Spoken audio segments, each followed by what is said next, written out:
Welcome to another interview by Markets Policy Partners. These interviews augment their newsletter that selects news from around the world that either supports or refutes theories about key issues impacting how markets move and how policy is formed. John Fagan, Brendan Walsh, and Bob Dewey spent their careers in institutional investing, and John went on to be the director of the Markets Room in the Treasury Department, where he translated what markets were saying to policymakers and how policies would impact markets. Thank you very much for coming. Hello, everybody. Liz Ann, we're really honored to have Liz Ann Sonders on with us today. Her bio is relatively straightforward because she's been with Schwab for almost 23 years. And during that time, she's been the stalwart force and guiding light for customers of one of the most successful financial firms of this era. Schwab has gained the trust and confidence of one of the largest bases of retail investors in the business with 34 million. And it's only ever had one voice covering the US market. And Liz Ann, that's been yours. We invited Liz Ann on today to discuss the economic environment, the Federal Reserve, some characteristics of today's markets, and especially Liz Ann's outlook for 2023. Each week, Brendan, John Fagan, who unfortunately can't make it today, and I at Markets Policy Partners publish a 5-minute macro quick read. And we'd like to start, Liz Ann, by getting your thoughts on two that are likely to remain key drivers for an extended time. And that's the Fed's pace and ultimate landing zone for interest rate tightening and energy price volatility. Let's start with the Fed. They seem determined to reestablish a real cost of capital that's well above zero. And many skeptics have thought this would not be possible, that our economy had become addicted to monetary accommodation. Do you think the economy will be able to grow if the Fed funds rate levels off at 5%? So here's my take on that question. I think the economy has actually been a bit stifled because of the current environment, obviously, 0% interest rate environment, bloating the balance sheet to $9 trillion. I think that generated to some degree an era of malinvestment, the lack of price discovery, if you even just look at the expansion from the aftermath of the global financial crisis to the pandemic, that was the longest economic expansion in US history. That's good. Not suggesting anything's wrong with that. The rub is that it was the weakest economic expansion by far relative to any other economic expansion. There are lots of contributors to that, but I think sort of suppressing price discovery and promoting indirectly, at least, malinvestment, I think has been a bit of a hindrance for the economy. Now, where there might have been more of an addiction to easy monetary policy was in markets, but I don't think that's really been the case in the economy. Where do you think this is going to level off? The bond market is telling us that it's going to be a lot lower than what the Federal Reserve is saying. That's a great question, especially after yesterday. You know, the equity market's having a rough day today, but the bond market just completely ignored what the Fed said yesterday. Well, the bond market, I think, is still reflecting the most likely scenario, which is that we're in a recession or we're getting a recession. I happen to think we're already in a recession. It's just of the rolling variety because we have pockets in the economy that are already deep in recession, housing a lot of the goods segments of the economy. That's where the launch out of the lockdown phase of the pandemic occurred. Yes. That was the breeding ground for the inflation problem we're still dealing with. But that's now rolled over, and we have the offsetting strength on the services side. So we're already in a recession. It's just a question of ultimately, when or if it gets declared in an official capacity by the folks at the NBER. What are some of the characteristics of the economy if the Fed funds rate levels off at, say, 5%? What are the differences that we would expect to see in the performance of different sectors, or how do you look at it? Well, I think the aggressiveness with which the Fed is hiking rates here has led to leadership shifts tied to that. I think one of those that is probably the most important shift that I don't think quite gets the attention that it deserves is leadership having been concentrated in the mega cap, techie, consumer type names, giving way to the average stock. So I think one of the things that's happened is we have price discovery again. We've got a risk-free rate again. It's manifested itself in equal weight, outperforming cap weight, active management doing better relative to passive, or at least operating on a more level playing field.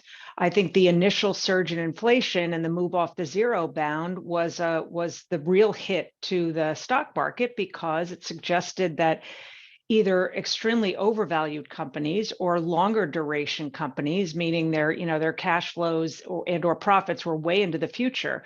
Well, you actually have a risk-free rate again. You raise the rate that you're using to discount future cash flows, and if they're way out into the future, that makes them less valuable. So I continue to think that the best way to approach the market in an environment like this is to invest based on factors or characteristics versus trying to make a sector call or two. And the best way to think about factors in this environment is what's missing from a macro perspective, what's dear.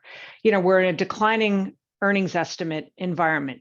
Look for companies that have positive provisions. We're in a higher interest rate environment. Look for companies that can self-fund, that have cash flows, that can either not even have to come to the credit markets to raise money. They can fund themselves through cash flows, or if they have debt, they're easily able to pay the interest on that debt. We're in a high volatility period of time. Look for lower volatility companies. Look for strong free cash flow yield. So that, to me, is the better way to think about what to do versus that traditional, what sector or two do you think is going to outperform versus underperform? I think it's the characteristics and screening for them, frankly, that you can apply across the cap spectrum, across the sector spectrum. And in this environment of fundamentals reconnecting to prices, I don't think opportunities will be so monolithic by having to make a cap call or a sector call or two. On the Fed action, one of the things that gets less attention than the interest rate changes has been the balance sheet reduction. Yeah. When you look at the relationship between the balance sheet and stocks, it looks dire. Is the balance sheet reduction a more serious threat to the stock market than rising interest rates? Not necessarily, and because there's so many drivers of what the stock market does at any point in time over whatever time frame you're talking about.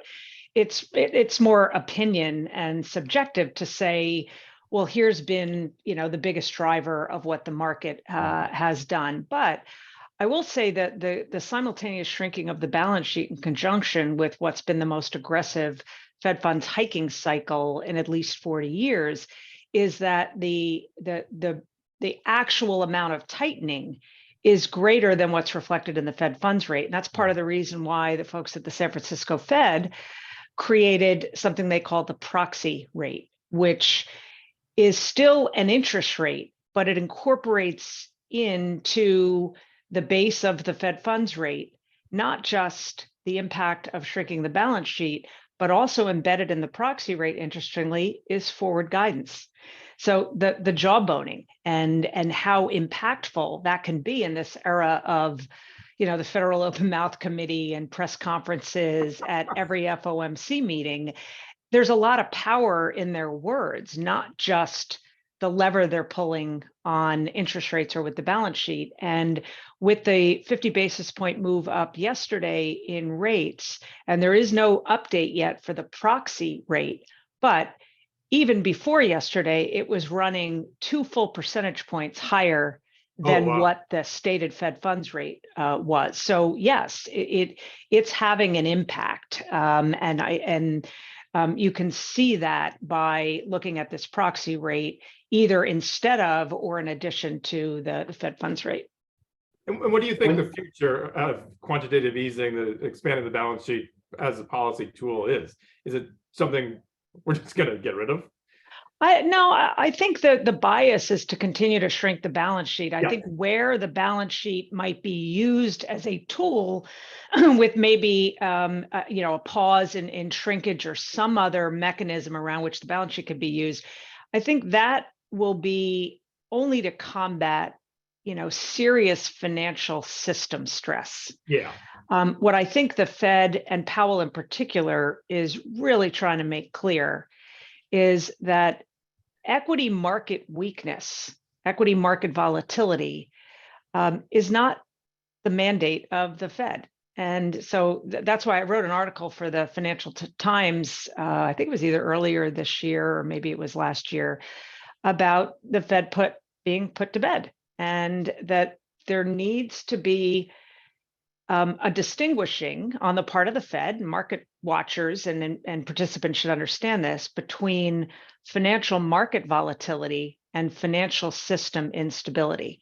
Yeah, when we didn't have to worry about inflation, we were in the era of the Great Moderation, you'd get turmoil in the equity market like in late 2018. Yeah, the Fed could step in and either via the balance sheet or lower rates or even jawboning, they could kind of ease that volatility, ease that stress. Well, not anymore, unless we start to see a true infection or a plumbing system problem. And as of this point, that's not something that they have had to contend with, but that's where they might pull the lever. I just don't think we're going back. I actually will say, I hope in my lifetime, to a ZIRP, NIRP, negative interest rate environment in the case of many non-US markets, and a massive ballooning of the balance sheet. And actually, I think the Fed's doing the exact opposite right now in terms of the S&P. I think they want the equity market to go down. It's a feature of what they're trying to do. But they don't want financial conditions to loosen. So I think so much of yesterday's communication was to try to talk down equity markets. I absolutely agree, because we have seen a loosening of financial conditions. Now, in the case of August at the Jackson Hole confab, Powell really was forceful in telling the market that its narrative around not just a decline in inflation, but a move to rate cuts sooner rather than later. That narrative, in my mind, made no sense whatsoever, because the only environment in which the Fed would see a green light to start cutting rates would not just be inflation continuing to come down, but significant weakness in their other mandate, the labor market. And to your point, Brendan, they, weaker equity market, weaker labor market, and the impact that has on the economy, on financial conditions, as an ingredient in their mind in the recipe to not just bring inflation down, but get it to stay down sustainably. Many of these things, a higher unemployment rate, weakness in the equity market, they're features of what the Fed is trying to do, not bugs in what the Fed is trying to do. Yeah, I did a webinar earlier today, and I said that the Humphrey Hawkins testimonies are usually kind of boring, but the next one's going to have some fireworks at it. It sure is, and these press conferences are really interesting to watch. And I was glad to watch yesterday and see that a reporter specifically asked about the likelihood of rate cuts anytime soon, and Powell could not have been more definitive in his no answer. That doesn't mean there won't be a point, maybe even it's next year, where the need for ease kicks in, but not without pretty significant deterioration in the economy more broadly or the labor market. I also thought the question at the end, I think it was a Fox reporter, was talking about raising the inflation target. And I kind of keep going back to it. So much of the quantitative easing was to try to raise us out of the kind of low inflation environment that they're in. And now you're actually kind of had a perfect scenario if you wanted to do it, because of so much of the higher inflation was caused by the pandemic and shortages. But it doesn't seem like they wanted to take it. Not near term. And I think Powell did, with the subtlety of his language, he almost say that, look, at some point that might happen, but it's not.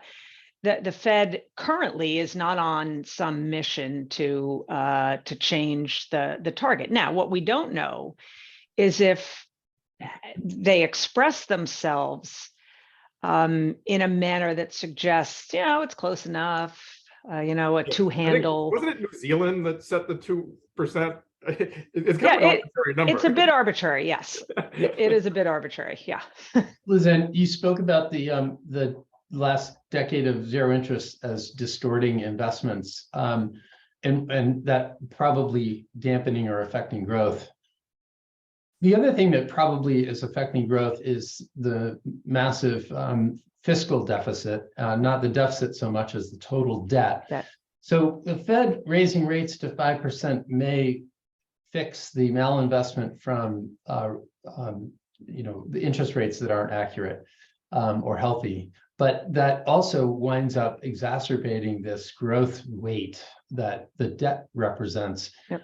How do you think that's going to play out? And that's part of the argument for those folks that say we're addicted to an accommodative monetary policy because we can't afford to have a regular interest rate base given that debt. Well, I think politicians to some degree may be addicted to it in the sense that, and I say this as an equal opportunity critic of both sides, no one has been forced in Washington to have an adult conversation about this issue, because even though we've had this high and rising burden of government debt, it really hasn't mattered in terms of impressions of the kind of average man or woman on the street. It's not been what is top of mind for constituents. So it's the one thing that both sides of the aisle do incredibly well is kick the can down the road. They're really varsity players on that. But as now interest rates have been going up, the cost of servicing the debt is going up, and a larger and larger share of the revenues flowing into the government are going to have to cover that interest on the debt. So I don't know that I have some answer to what are the near-term implications. I just know it's going to be a bigger part of the collective conversation.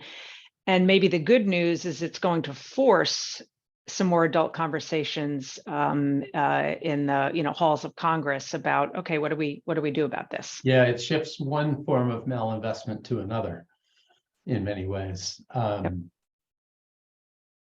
And so the level of interest rates and what you think about the rolling recession becoming a more serious recession, maybe we can start talking a little bit more about economic factors. Yep.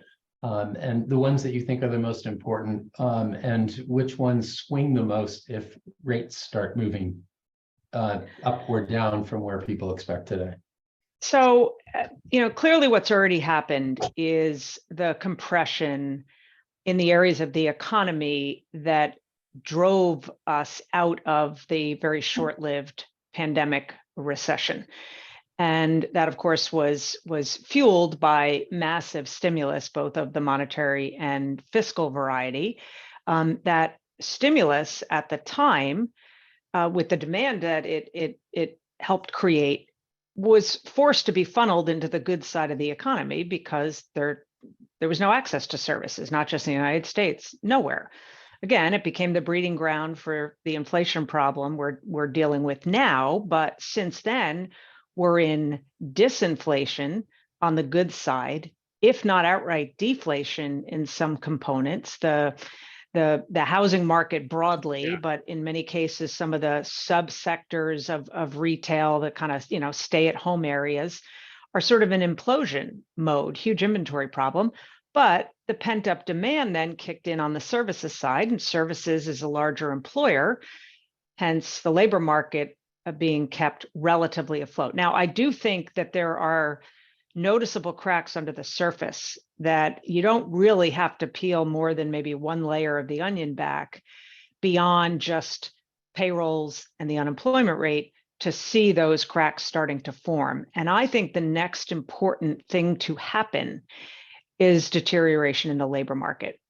the feeder that will have into what the Fed is doing and will continue to do, the feeder through the confidence channel, that until maybe the retail sales report we just got suggested the consumer was sort of hanging in there. I think they were hanging in there, even though they were drawing down their savings, they were increasing their use of credit cards. But I think it was on the back of, well, at least I can be confident in the labor market, confident in my own job or getting another one. You know, you lose that kind of crutch.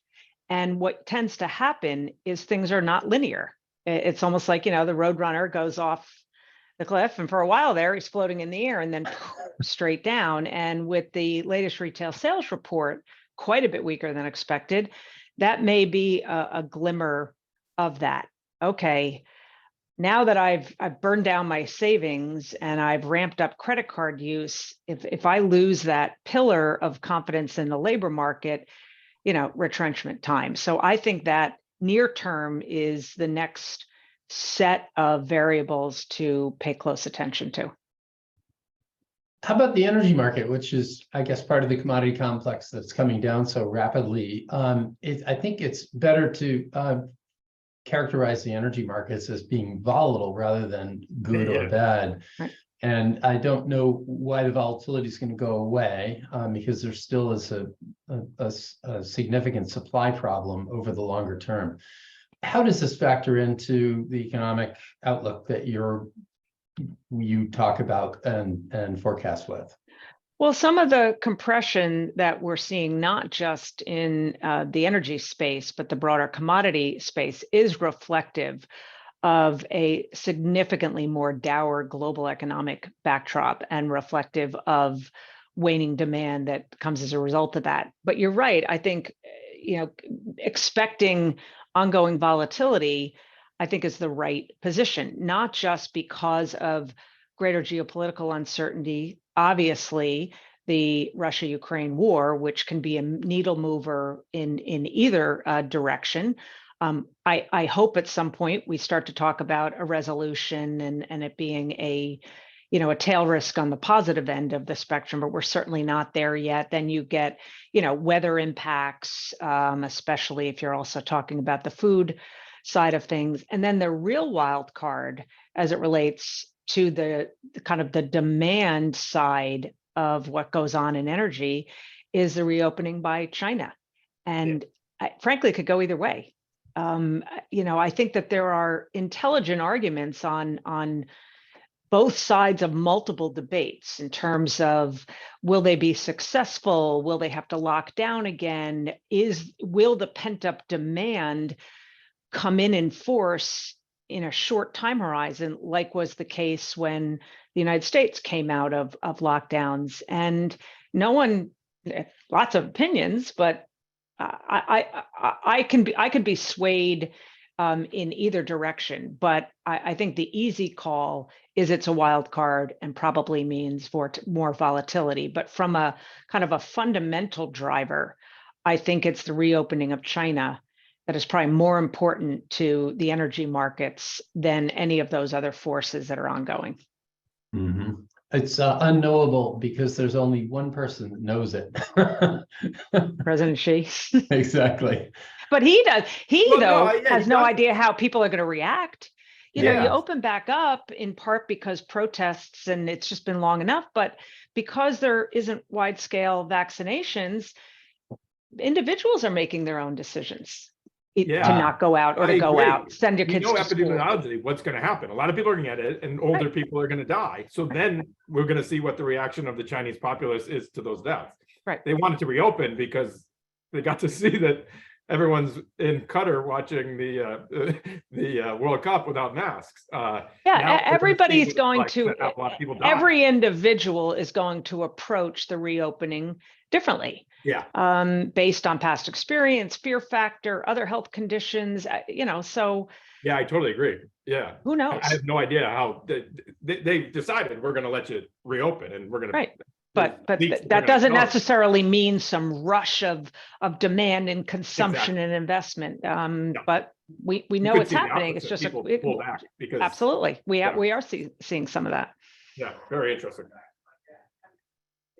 That's why I love watching the energy markets, but I never try to trade the energy markets. I will say as it relates to the energy sector, which has obviously been the power driver in terms of corporate earnings. Now, even if you just focus solely on base effects, just how the math works of year-over-year changes, that's where the sort of compression on the downside in terms of forward estimate revisions, I think there's going to be a lot more pain on that front. I don't necessarily mean pain the stocks are going to get hammered, but I think we're sort of in the bullwhip now, the boomerang of the aftermath of a period where you had quadruple digit year-over-year increases, especially relative to the period where oil prices went into negative territory for admittedly a short-lived period of time and for lots of technical reasons. But that don't extrapolate this past year's massive energy sector gains into the future. I mean, simple math just says it's not going to happen. Right. Yeah. 2022 definitely was different. Without the energy sector, we've had 3 quarters in a row now where S&P earnings were down year-over-year. There were other sectors that had positive growth, but in essence, in simple terms, it was energy that kind of saved overall S&P growth and kept it in positive territory. Energy negative first 3 quarters of this year, and that'll continue. And the stock market performance, that sector also dominates. I think electric utilities is second, and it's plus 1%, and energy is up 50, or I can't remember the number, but it's up significantly, and the rest of the market is all down. It's a small weight in the S&P, which is part of the reason why if energy is on fire, it doesn't have the same impact on an index like the S&P versus if tech was on fire, just because of the huge difference in cap weighting. What do you think is when people talk about don't fight the Fed and you want to buy when the Fed pivots? What is a pivot in your mind? What is it that as far as just the Fed is concerned, at what point is there a clear sign that the downside of the market should be less than the upside? Wouldn't it be lovely if there was such a thing as a perfect sign?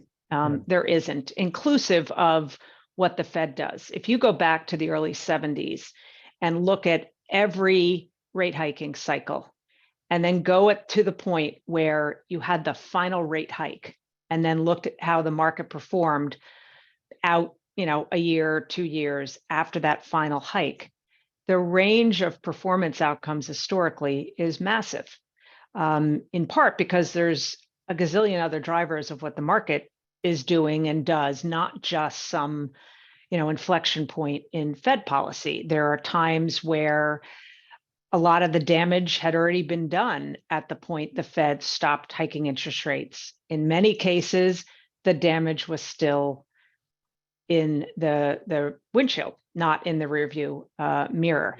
Now, you use the word pivot.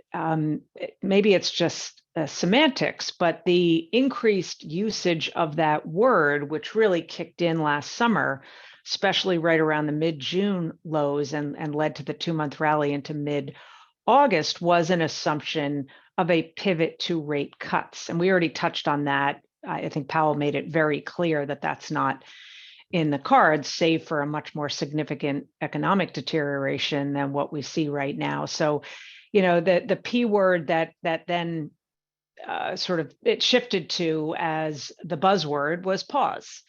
So there's the pause that will come first. And I do think that the Fed is accurately shifting from a pure rearview mirror approach, because they know not only is inflation a lagging indicator, they also know distinctly about the long and variable lags between monetary policy changes and impact on the economy. So I think they've appropriately kind of shifted their attention from the rearview mirror to the windshield. But the long and variable is really important, because there isn't some, kind of perfect model based on historical average of, when are you past the pain point? as it relates just to monetary policy. And too many people on this subject or other subjects talk about an averages based on history. And I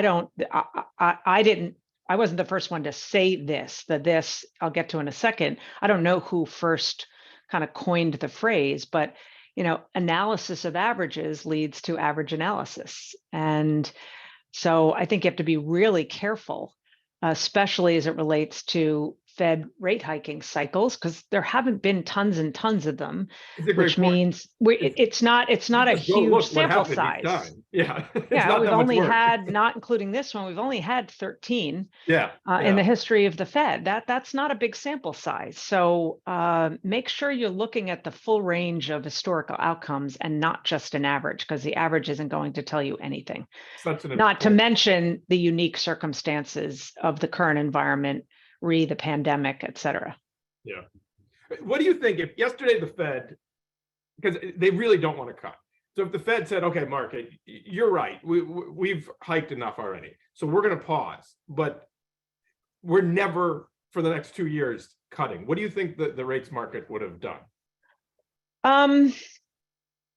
I think that it would probably have steepened the yield curve even more. Inverted the yield curve even more.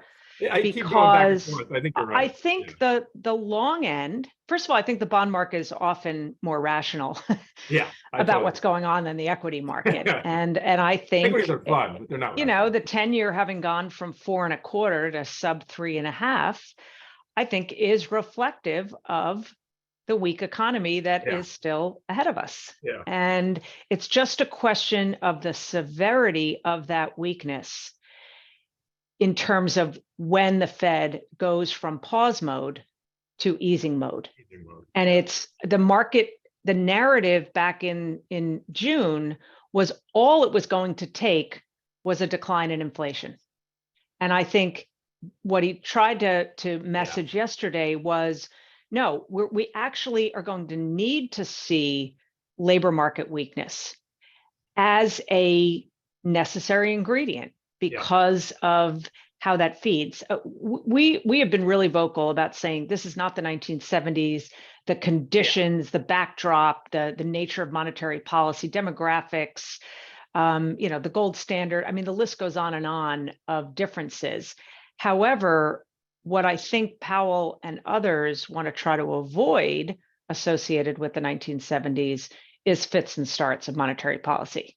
Hanging the mission accomplished banner, easing policy, inflation's out of the bag again, we've got to tighten policy. They go through the same thing again. And that's ultimately what led Paul Volker to have to pull a Paul Volker. And so it's the reaction function that I think the Fed is taking cues from the 1970s for. And so the bias is going to be staying at the terminal rate until both their mandates suggest it's appropriate to start easing policy, not just the inflation mandate. Yeah, better to have a Volcker legacy than an Arthur Burns legacy. Yeah. Can you just ask Volcker too? That's right. If you got to look way up. Very high. Yeah. Oh my gosh, I've spent time with him in person in various, and it's just remarkable how imposing he is. He's very. Well, I love the picture of when you went from Volcker all the way down to way down to Yellen. I know. And sure enough, ZIRP, and now we're back on the upswing with Powell. Oh, so it's not just don't fight the Fed, watch how tall the Fed goes. Right. It used to be the Greenspan briefcase indicator. Now it's height of the Fed chair indicator. Very, very precise technical analysis being done here. How about longer term thinking? Inflation, we've just gone through really decades of low and disinflation. Is this likely have we reset inflation higher, or is the bigger secular trend lower growth and lower inflation? I think the great moderation's over. I think that That ship has sailed. I think that's firmly in the rear view mirror. Now, we have to keep in mind that inflation is a rate of change. It's the inflation rate. It doesn't say anything about level of prices. So I think the inflation rate will continue to come down, but we have probably seen a level set that is higher than where we were before. And one of the quantifiable proxies for that has already kicked in, and I would say is something to watch to confirm that we're in a different secular environment, is a relationship between bond yields and stock prices. So from the mid to late 60s straight through the very late 90s, basically a 3-decade period, with almost no exception, you had an inverse correlation between bond yields and stock prices, because inflation volatility, concerns about inflation, even when it wasn't obvious in the inflation rate, kind of defined that 3-decade era, such that when yields were rising, it was usually a sign of concerns about inflation or actual inflation, with typically a commensurate hit to growth. Well, high inflation, weaker growth, that's not nirvana for the equity market. So higher yields, lower equity prices, vice versa. Fast forward to 98, 99, straight through, even beyond the pandemic, for the most part, you had a positive correlation, with only really 2 short-term exceptions. And that was because we were in a disinflationary environment. The concern was more about deflation than inflation. So in that era, when yields were going up, it was typically a sign that deflation risk was easing, not a sign that inflation risk was accelerating. Excellent. Also reflective of a stronger economy. That is nirvana for the equity market. The only 2 exceptions were around 2000 and 2006, where you briefly went into negative territory. In those cases, that was sort of a sign to the Fed that you may have gone too far. But those were exceptions, not the rule. I think we're more likely in a, call it an inflationary backdrop, where there will be more concerns about inflation. There'll be more inflation volatility or sentiment about inflation.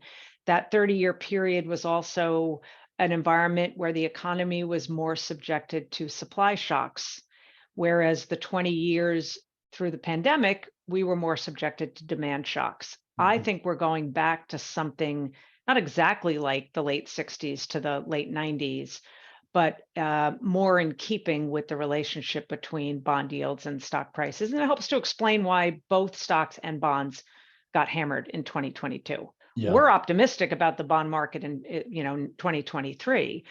So it works both ways, but I think that's an important secular shift. And on the secular thinking as well, if we have, I'm thinking about GDP growth.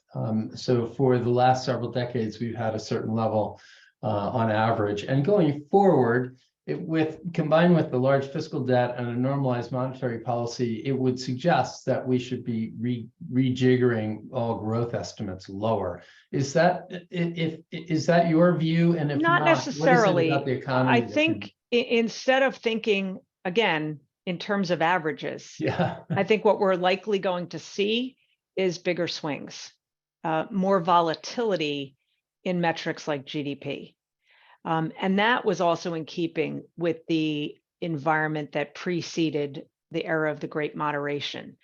You had shorter cycles, meaning more frequent recessions, but you also, the sort of expansion phases were stronger on the upside, even though you had more recessions. That, I think, is the environment we're in. Now, yes, 10 years from now, 20 years from now, we'll all be able to do the math and say, what was the average growth? I just think there's going to be more variability around whatever turns out to be the average, that I think at this point, I'm not sure, even if we knew what the average was, that is the right way to think about what the economy is going to look like, because I think the variability around that is going to be more significant. And there's lots and lots of reasons for that. Global demographics, the fact that the rise of China into the WTO and as a force in deglobalization, so many of the forces that drove that era of the Great Moderation are already dead or in the process of dying on the vine. And so we're not going back to what it used to look like, meaning the 20 years prior to this recent period. Well, to argue that growth should remain in the same level, you would have to be able to predict something that no one's ever been able to predict about economic growth. And that is, what is the next thing that's going to drive the economy? And you can never anticipate it. Well, here's, and I'm not suggesting that this is a forecast I think is going to be right, not wrong, but I do think once we come out of this period of uncertainty and the compression and growth that I still think is ahead of us, and get past this unique point in the cycle, I do think what could happen, and I think it would be a positive, is I wouldn't be surprised if the next phase in the economy was more capex investment driven versus discretionary consumption driven. And I think that would be a good thing. I think that's a better backdrop for the economy than one that is just driven by discretionary consumption. Certainly better than if discretionary consumption is driven off the back of absurd debt and leverage, like was the case into the housing bubble bursting in the mid 2000s. Yeah. I was going to joke that on Friday we're saved because we invented free renewable energy with nuclear fission, but that is a great breakthrough, and it's not going to affect us in the next couple of years. But there is just a massive amount of technological innovation that is happening. It's kind of underreported. So I totally agree with you that there's just an amazing amount of things that we can put capex into that are going to change the world and the economy. Absolutely. And it's going to happen in the next 10 years. It's not going to happen in the next That's right. 3 months. And I think it'll be in different areas than just like tech as we think of tech right now. I think though obviously there's going to be a lot done in terms of sort of green energy and renewables. We're living in this world of maybe policy ideas went beyond moved faster than the actual infrastructure, and everybody is coming to grips with that, hence the backlash on things like ESG. But there's no question that we're moving toward a very different world than where we were. And what's also interesting on that front, and I think one of the more fundamental reasons why the sort of ESG 1.0 is shifting to some new version of it, because in some places around the world, like Norway, my home country, my family are all originally from Norway, some of the greatest advancements toward renewables, a green future, sustainability have come from investments made by the traditional oil companies. Because they have the resources, they have the people, the technology, the science. So they're sort of, they want to protect themselves for the day that there's no more oil.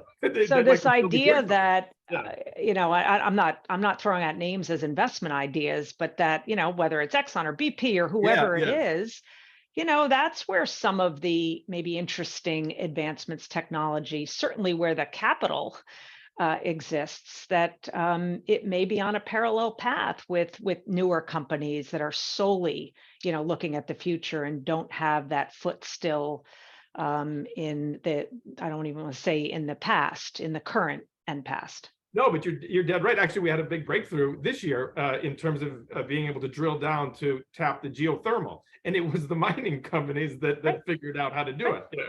Yep. Good point.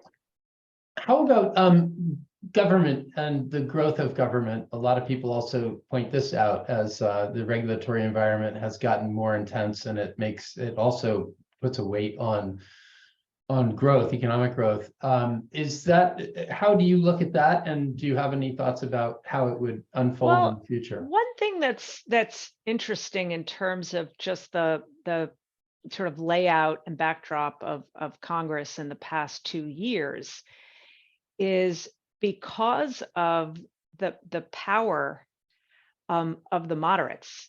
You might not get a sense of it if, viewing traditional media or social media, where the loudest voices seem to be at both ends of the extreme. But, there's been an increasing amount of power as it relates to the moderates. We saw it in things like regulatory policy, tax policy, where a lot of what many on the far left would have wanted to get done was not stopped by Republicans. It was stopped by, the Mansions and the cinemas of the world. And so I think that there is a growing understanding, maybe more concentrated on the moderate end of both the left and the right, of the implications of what might be seen as sort of virtues by either extreme, but the reality of the economy and lags and leads in terms of impact. And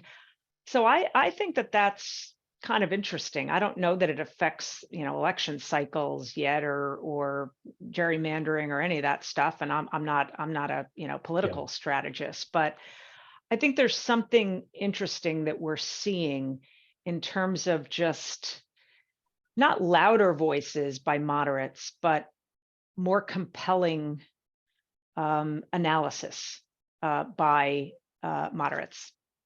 And so this growing influence of moderates might suggest that a further encroachment or a further growth of government into the economy we may have seen the pendulum swing. I think to some degree, yes. There's clearly not an appetite, frankly, not really on either side, for massive spending. That at least for now anyway, that ship sort of sailed in 2020, 2021 because of how much was put forth toward the pandemic. And Republicans were able to put through tax decreases. That's not a big platform on the Republican side either, of taxes need to come down more, either on the individual side or the corporate side. So there really isn't this sort of push on either side for major changes on the spending front or on the tax front right now. That was very obviously not the case from 2017 through 2021 because of whether it was congressional control or the pandemic. So I'm not sure that we're going to see those extremes, which is another reason to think that we might hear more from the moderate voices than either end. I do think, though, that the revenue numbers are starting to come down. We had this huge revenue surge at the state level in government coffers because of just how strong the economy was launching out of the lockdown phase. Certainly in the state's case, a lot of that excess, the surplus, has already been spent. That's what they do. And now we're kind of on the downswing in terms of the revenue dollars coming in. At the same time, of course, you've got the higher interest costs. So I think there's going to have to be more, again, adult conversations about how to allocate, kind of a shrinking pie. There's an ever-shrinking number of voices that talk about monetary supply. Is that something that you pay attention to? Oh, yeah. Now, it got skewed both on the upside and the downside because of the pandemic. So, M2 money supply is probably the most common proxy for that, had a short-lived jump to more than 30% year over year because of the double-barreled nature of the stimulus. That then basically we've seen the mirror image and we've seen a complete collapse. Such that we may be already near or at the worst part of this. I heard in real terms, money supply is in negative territory and is the weakest, is the lowest in the 63-year history of M2 money supply data. That doesn't mean it might not go a little bit lower, but at some point, you're going to inflect in the other direction. And I think probably without a horizon of the next, couple of months, I think the path of least resistance then becomes up, especially at the point where the Fed can pause, which is not to say they pivot. Yeah, there are Wall Street analysts predicting that the deposit base of banks is shrinking, and that's a key component of M2, and that M2 is going to continue to dip significantly. Yeah, there's probably more downside, but I think a lot of the pain is behind us. Yeah. And does that impact the real economy more than it impacts markets? I think it impacts both. That surge in M2 is why, unique to recessions in general, it was an unbelievable V-shaped bottom. Normally, both bottoms in the economy and bottoms in the stock market tend to be processes over time with fits and starts. It's rare to get just a perfect V bottom, and we got it both for the economy and the market. And it was just because of the sheer power, scope, and size of that stimulus, because of both the monetary and the fiscal side. I worry a little bit more prospectively about the liquidity environment as it relates to markets. We are seeing a significant lack of liquidity, and to quote Warren Buffett, when the liquidity tide goes out, you see who's swimming naked. As horrific a mental image as it is, I think SBF is clearly one of those naked swimmers, and I do think we're not through the ripple effects of that, but the crypto ecosystem doesn't have a lot of overlap with the traditional financial ecosystem, and that's why the contagion has not morphed. But this liquidity drain, I don't yet think has fully worked its way through even traditional markets, either on the fixed income side or the equity side. And it doesn't necessarily mean some, crisis or LTCM type collapse is coming, but an example is, since the era of QE and ZIRP, going back to the financial crisis, you've seen so much money go out the risk spectrum into much more illiquid areas like private markets. In fact, the cohort of foundations and endowments over that period of time shifted from what had been low 20%-ish in private investments, venture, private equity, private real estate, to 55%. And so I think another shift that's going to happen is that a lot of that money that went out the risk spectrum went into the less liquid, less transparent private markets, will probably find its way back into the public markets, both on the fixed income side and on the equity side. That's not a bad thing. That's sort of a good story potentially, but I'm not sure we're fully through that discovery process of naked swimmers. Yeah, SEC Chairman Clayton, back about 4 years ago, when he still had that spot, was saying that the biggest issue that he was addressing was the shift away from the retail investor to be able to find growth opportunities, because the private equity market had expanded so much and it crowded out a lot of the public market. That's right. And the biggest problem was that all these companies are coming public after the growth spurt, and they weren't doing very well in the stock market. Well, that's all part and parcel with these micro bubbles, spec-driven micro bubbles that have been popping in spectacular fashion. And it was fueled by this ample liquidity environment and 0% interest rates. And it really was this era of malinvestment and the lack of ability to actually do price discovery. And now we have a risk-free rate again, and equal weight's outperforming cap weight. Active managers are operating on a more level playing field with passive. That helps to keep concentration risk from really ballooning, and we're kind of exposing a lot of the weak links, and now are living through the environment of not every company, startup or otherwise, deserves to survive forever, because they can come to the capital markets and continue to finance the prospects of cash flows, 7 billion years in the future. So this is creative destruction. This is, Schumpeter is kind of, looking down or up wherever he is, depending on your perspective, and saying, yeah, this is creative destruction. This is what happens in cycles. And we sort of suppress that to some degree, not purposely, but that's what happens in a highly liquid, 0% interest rate environment.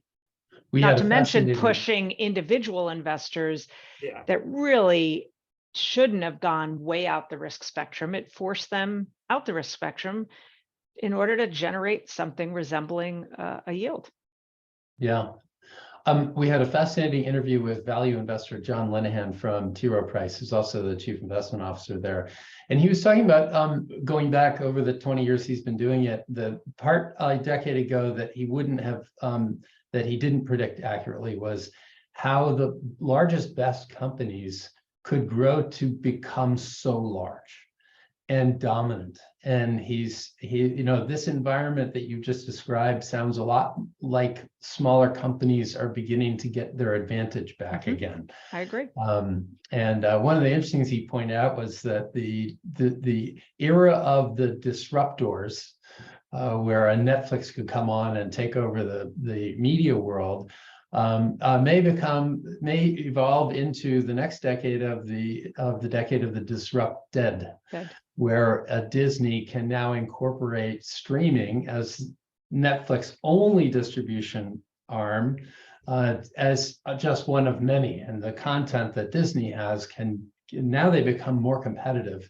It's a fascinating idea. I don't know whether you've given it much thought, but I don't follow individual companies in any way, shape, or form. I'm very much top down, 30,000 foot. But I absolutely agree with the premise, and I think one of the things we're starting to see happen is the value, lowercase v value, associated with companies that have cash flows, that have profitability, shorter duration companies that are self-funding, that actually can disrupt when you're in an environment where support for zombie companies is starting to die, if not already dead. If you've got 4% high yield turns into 8%, while rates are going up, and less tolerance for that business model on the part of shareholders, I think we see a weeding out of companies that wanted to be disruptors,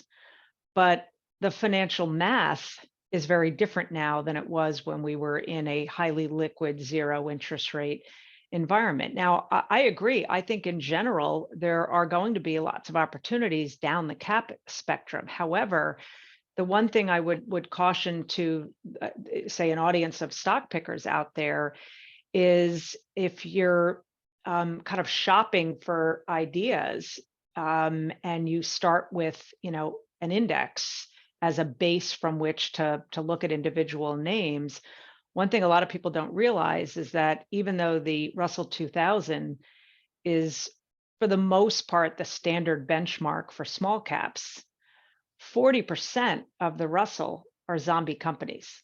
They don't have sufficient cash flows to pay interest on their debt. S&P 600, which is used less as a benchmark, but is also a small cap index, they have a quality and profitability filter. So it filters out a lot of the zombies, a lot of the crap. Wow, that's great information. So I'd say, just as a start point, a base of stocks, companies to kind of look at, you might want to focus more on S&P 600. There's other ways to screen for quality and all those things, and I think that I think factor-based investing continues to be the name of the game, more so than picking a sector or two, like monolithic type investing decisions. I don't think makes sense. I think you actually want to invest in characteristics or factors, as we call them, on Wall Street. I see we are almost out of time. I have one last question, and that is, in terms of probabilities of the market, how are you setting up in your mind about the probabilities of people wanting to allocate towards equities and other risk assets?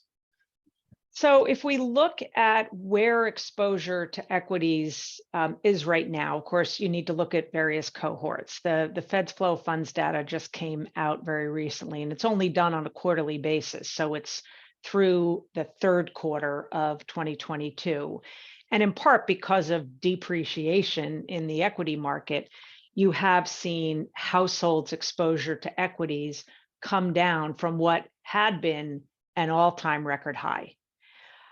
So a slightly improved picture, but we're still in the top quintile in terms of all of history, in terms of equity exposure.